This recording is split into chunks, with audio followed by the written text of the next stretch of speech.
you're like buying a house, you gotta move all the furniture. I'm not really exactly sure how to do this. We did a UNO search on your property. He said, sorry, I'm sick, waiting to get tested. Hi, good morning you guys. It is about 8 o'clock. This is usually when I started to prospecting. I woke up at 6 and I did some admin work, made some coffee. Tip number 1, so when you're prospecting, it's always super helpful if you can turn your phone off to do not disturb.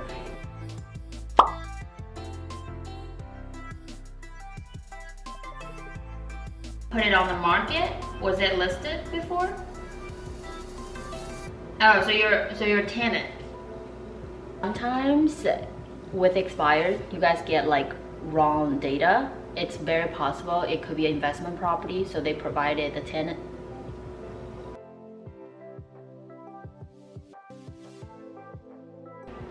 I just finished all the canceled, all the expired and new for sale by owner.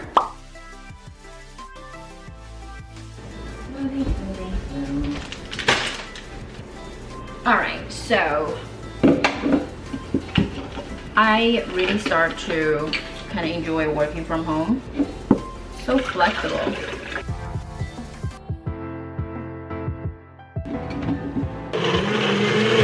Oh, yes, it's ready. Ooh.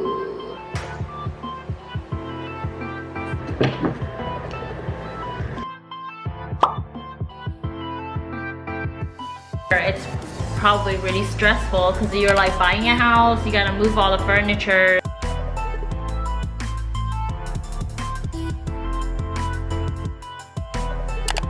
summers also, because I've been doing it for a long time.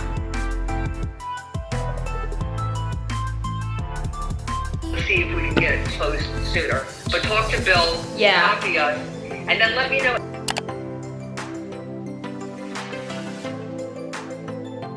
Email them again. So I mean, is she doing it like the right way? I'm not really exactly sure how to do this.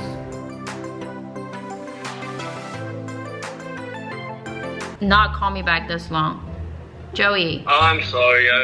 Yeah, you better be. I thought my seller ghosted on me. My broker ghosted on me. This is a worst day ever because everyone's ghosting on me. What's wrong? Nothing's wrong, but I still haven't got the key to the new listing.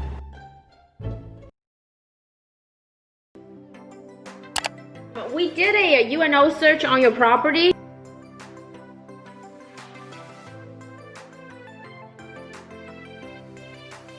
So far, but there was a ceiling there and I took that ceiling.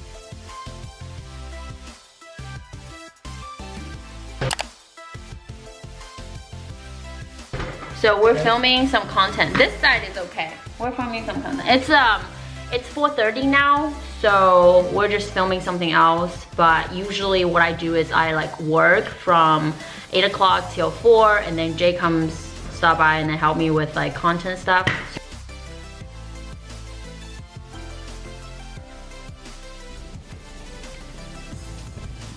No, so I texted my termite guy, termite guy, and then he said, sorry, I'm sick, waiting to get tested. 然后我说 that's okay. Oh my god, I hope you feel better and be negative. And then I thought about it, I said you should be positive, but then you can't be positive, you have to be negative. And he's like, oh thanks.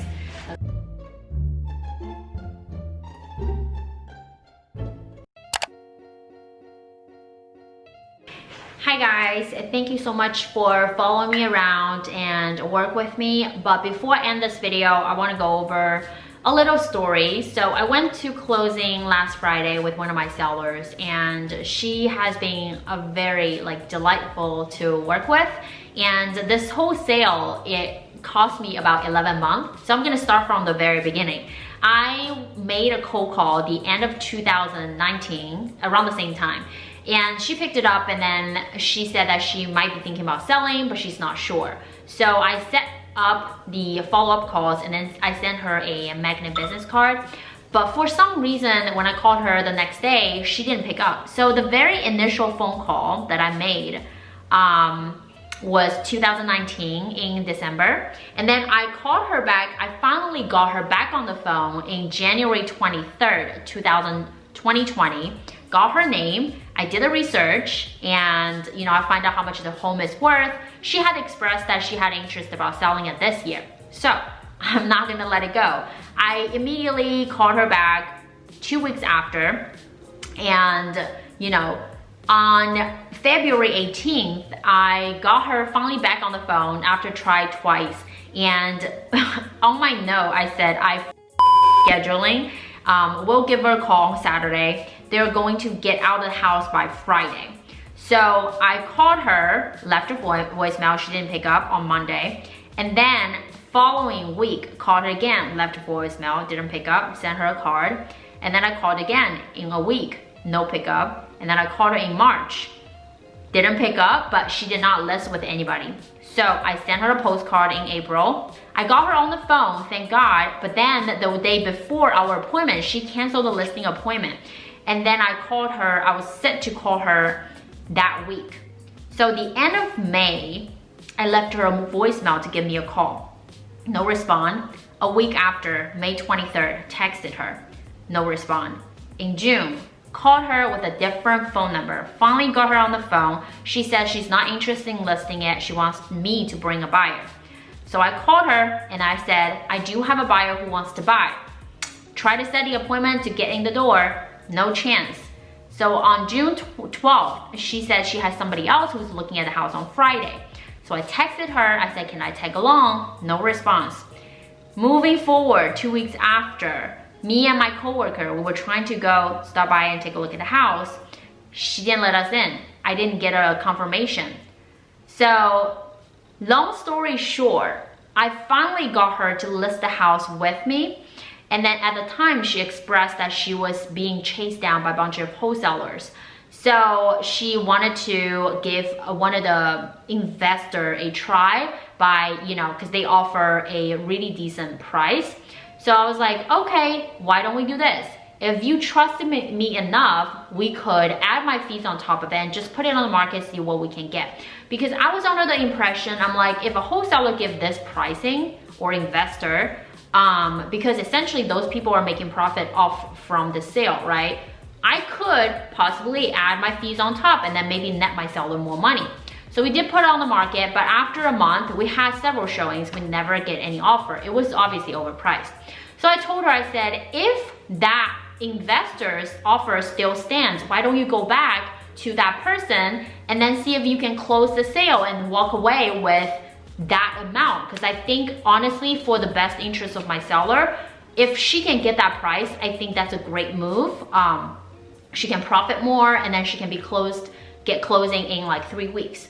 So I took it off the market and I haven't contacted her for like 2 weeks. Then afterwards, I've been thinking about her and I called her once, went to voicemail, and she called me back. And then she's like, hey, now I went back to the investor. They don't want to give me the price that I agreed upon before. Now they want to give me like $25,000 lower than how much they originally promised. And I'm like, no, you can't do that.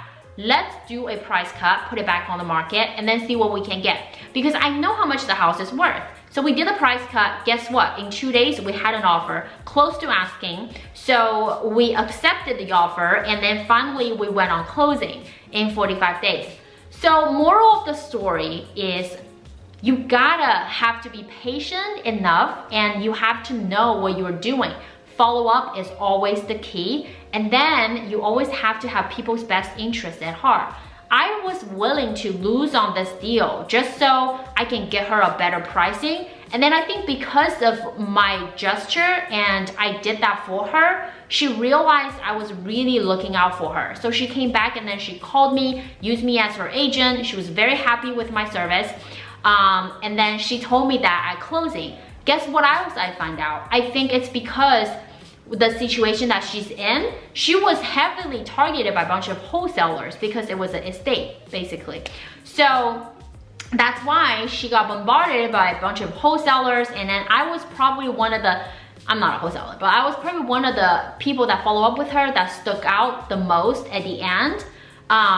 So I hope this story can motivate you guys or inspire you guys in some way. And if you guys watch until this far, make sure you comment fortune cookie down below. Thank you so much for watching, and I'll see you guys in the next one. Bye!